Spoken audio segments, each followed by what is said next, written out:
მოგესალმებით მეგობრებო, დღეს ჩვენ ვისაუბრებთ თუ რა განსხვავებაა მართლმადიდებლებს და კათოლიკეებს შორის. ანუ ძირითადი დოგმა რა არის? დოგმატი, ესე იგი, დავიწყოთ. პირველი ეს არის ცნობილი ფილიოკე, ანუ და-ძისაგან, რომ ესე იგი, პირველი ნახეთ, ჩვენ მართლმადიდებლები ვამბობთ, რომ სული წმინდა გარდამოდის მხოლოდ მამისაგან, ხო?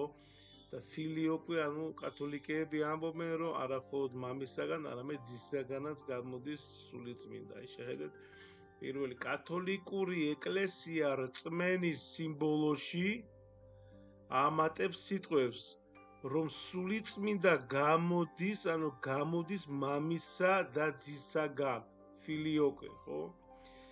ხოლო ჩვენ მართლმადიდებლობა ამას მძიმე დოგმატურ შეცდომას მიიჩნევს, რადგან სული წმინდა მხოლოდ მამისაგან გამოდის, როგორც ამას წმინდა მამები და თვით ქრისტე ასწავლიდა, იოანე 15:26.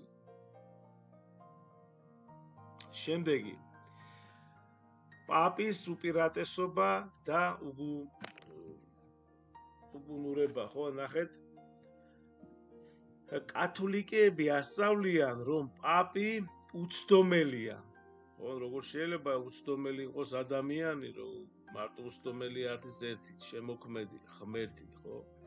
კათოლიკეები ასწავლიან, რომ პაპი უცდომელია სარწმუნოებისა და მორალის საკითხებში. ნუ, თუნდაც ამაში, ხო?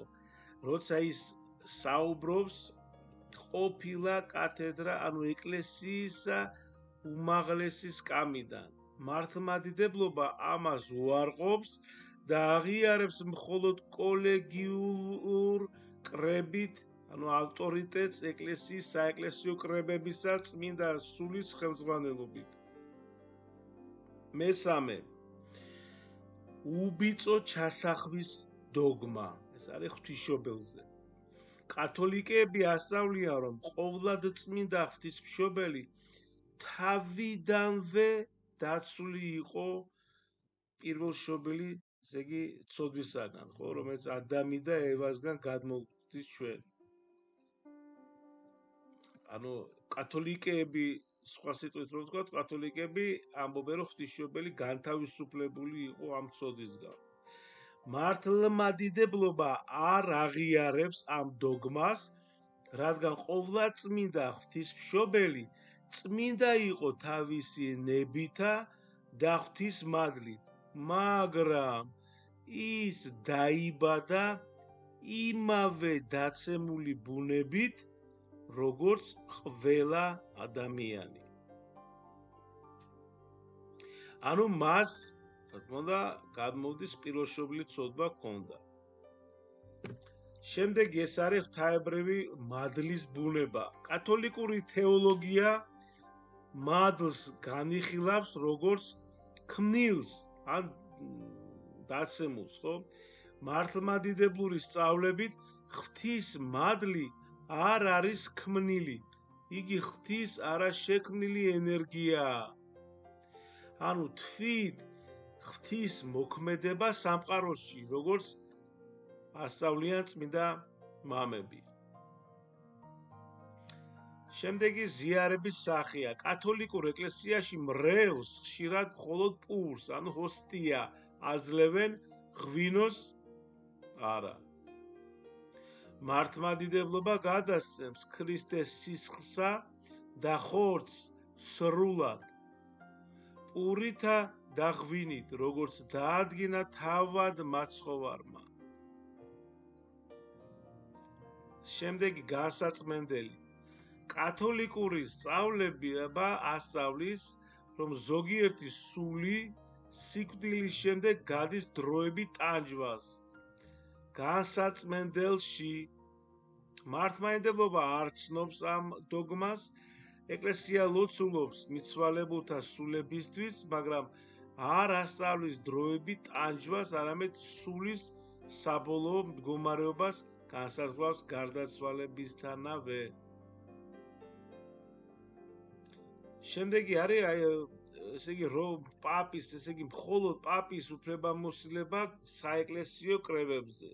კათოლიკური ეკლესიაში საბოლოო სიტყვა ეკუთვნის პაპს, რომელსაც შეუძლია გააუქმოს ნებისმიერი კრების გადაწყვეტილება. მართლმადიდებლობა აღიარებს მხოლოდ წმინდა კრების გადაწყვეტილებებს და რომის პაპს მიიჩნევს ერთ-ერთ ეპისკოპოსად და არა ეკლესიის უზენაეს მმართველად. ხელახლა ქორწინების აკრძალვა.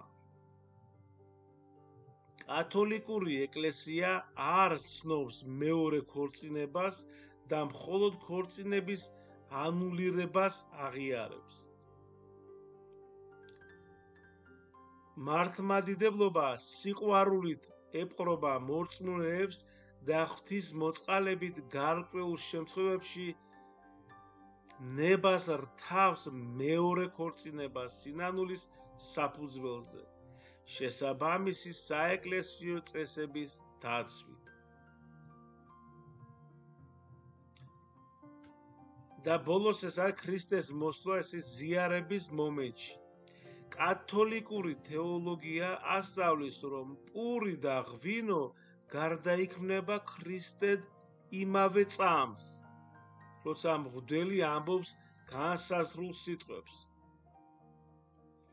ჩვენ მართლმადიდებლობა არ განსაზღვრავთ კონკრეტულ მომენტს, არამედ აღიარებს მთელ ზიარების ლიტურგიას, როგორც სულიწმინდის საიდუმლო მოქმედებას.